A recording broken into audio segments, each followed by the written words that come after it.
I think to some degree we're all familiar with phishing scams. Weird emails or texts come to our phones or computers, and sometimes all it takes is opening or clicking a link for a virus to be uploaded or to give a scammer access to your information.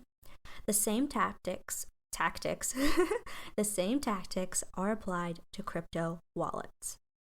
In this video, we're going to cover a phishing scam. I'm going to share a few variations and then tell you how you can protect yourself.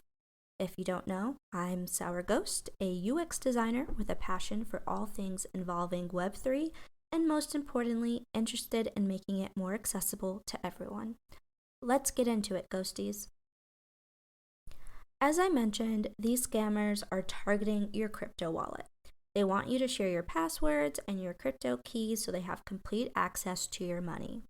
They might target you through ads, social media posts, or messages, emails, or text messages. So this scam has a wide range of ways that they can get access to you, which is always scary because then you essentially have to always be on the lookout, which is, even for the best of us, we can get distracted and forget things. But the scammers create a website or app that might be advertised as a trusted Web3 site where you can connect your wallet, or they send you a link asking you to share personal information, or that maybe you need to reset something. But it is actually a sham to trick you into giving over your personal information like your crypto wallet password, or essentially helping them reset your own password for them. We'll get into that one later. That one is obnoxious, if I do say so myself. But even more sinisterly, some scammers will try to make fake versions of well-known websites to help increase the likelihood that someone may not notice inconsistencies and share their information thinking that it is a trusted site. So that's really scary to think about is, everything might look real, the website might look real, the URL might look real, but there's just a few things off here and there that can give you, the indication that you're not on the right site. So let's take a look at a few examples of what a phishing scam can look like. First, we'll look at Metamask. It is a well-known crypto wallet platform for Ethereum holders that has made headlines recently for a few different scams, actually. And Metamask is supposed to be a reputable site, but because this is a new area, they are susceptible to a lot of different scams. So just keep that in mind that we are in a new space. And so when you first sign up for MetaMask, you are given a seed phrase. If you don't know what that is, it's a security phrase that is supposed to help you log back into your account if you did ever lose access. It's a one-time phrase that is supposed to guarantee that the person trying to use it is you, and it would allow MetaMask to give you access back to your account. However, scammers have learned if you spoof a number to look like it's coming from an Apple support agent, you can scare people into thinking their Apple account has been compromised. Some people will click on this link and reset their password, thinking that they're resetting their password from the compromising event that let their data loose, or maybe someone's hacking Apple. Who knows how they're exactly phrasing this, but they get a link from Apple telling them to reset their password, and they think it's from Apple because they're getting a call from quote unquote an Apple customer service rep, right? The target doesn't realize is that the reset link is actually the scammer going through the process of resetting their password and using their help to authenticate the password change, right? So that's the little sneaky tidbit, is that there isn't a data breach or an account compromising situation. It's just the person, going in, they somehow get access to your email, which is pretty easy to get, unfortunately. And then they go in to whatever site they know that you use for your wallet, and then they will have you reset things, right? But in this case, they're having you reset to get to your iCloud's backup settings, right? And obviously with this scam, if they have access to your Apple reset, there are a number of things that they can do with your Apple phone, your Apple account, your iCloud storage, but we're just talking about crypto, right? So these scammers are usually looking to recover the seed phrase that does get stored in iCloud's backup settings. Most people don't know that this happens, right? So this is kind of like this little sneaky thing that might be able to help you, but also could end up having all of your money scammed and taken out of your bank account, right? It just depends on the situation. And so, once they have access to this reset and then they're in, this allows the scammers full access to the person's wallet, and they can drain everything out of that person's crypto wallet, essentially leaving you with nothing. And if you're familiar with crypto scams in general, it is very hard to get your money returned, right? Because we don't have a lot of regulations and rules around crypto wallets, smart contracts. Once you give someone your password to your wallet, you sign a smart contract, it has basically gone into the void, and you really don't have a right to that money anymore.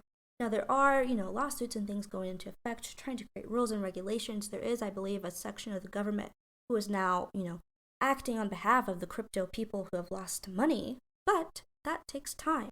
So, terrible circumstances if you end up on the end of a crypto scam and your money gets stolen. Extremely, extremely hard to get that money back, right? And so, obviously, to avoid this particular scam, keep in mind that Apple will never call users. I can't speak for like Android services. I'm a Mac person personally, so I don't know like if you have like a Samsung or a Google, how that stuff works. But Apple will never call users to tell them there's an account breach.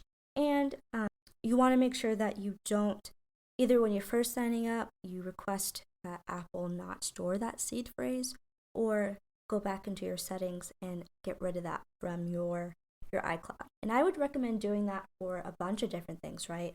I'm sure there's like passwords and bank account information and credit cards and debit cards and all these things stored in there that maybe you don't really need stored in there, that I would recommend going in and cleaning that out, right? Because phishing scams can happen anywhere to anyone, I really feel like.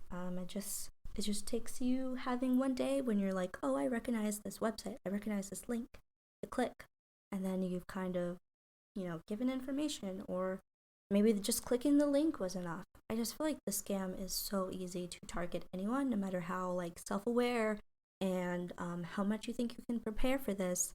This scam is just really, really sneaky. And so then we'll go into another scam, which involves Metamask again, Pancake Swap, and Phantom. So a Checkpoint Research Report, or CPR, states that almost $500,000 has been stolen out of crypto wallets through phishing scams. And so what's happening now is that scammers will type in different wallets, websites, NFT trading, anything relating to like Web3, crypto, NFT, and they'll want to, go to those sites, download those apps, and they'll click search engine advertisements. So like if you're using Google, sometimes, the first or so searches are ads, and these, sometimes can be scams. And sometimes in this particular scam, people are trying to get to like MetaMask, Pancake Swap, and Phantom. But these links are obviously ran by scammers. They go to fake websites, they go to fake apps, and they're downloading, these sites, or they're using these sites and giving personal information related to their wallets, or sharing different things that can give scammers access to their wallets. And so to avoid the scam, definitely don't click on any links, only double check URLs. So don't click on just random links, double check the URL first, make sure it's from that tested site. If you can go to the site and then bookmark those sites and then go back to that using the bookmark, that's really helpful. Double check those URLs, double check if you do go to the website, right? Sometimes it's not the worst thing in the world if you do end up in that website, on that app. You want to double check and make sure that it does look like the trusted site. The thing that's really icky about phishing scams, right, is that the burden to make sure you don't get scammed is really on you. Like you can just be on Google, you can just receive a text or an email, and sometimes they'll hack people so then you'll get an email or a text from someone and you really, really got to double check, those links, those URLs, where it's going, the website. And so the burden is really on us as the people, and that to me makes this like one of the worst scams that you could possibly have, because no one can be 100% perfect all the time, right? It's basically impossible. So on that note, that's a wrap, ghosties. Thanks for watching. Tell me in the comments below what you think about phishing scams and how you protect against random unwanted links and things from people you don't know. Don't forget to like this video and subscribe for more Web3 related content. Stay safe out there. Bye, ghosties.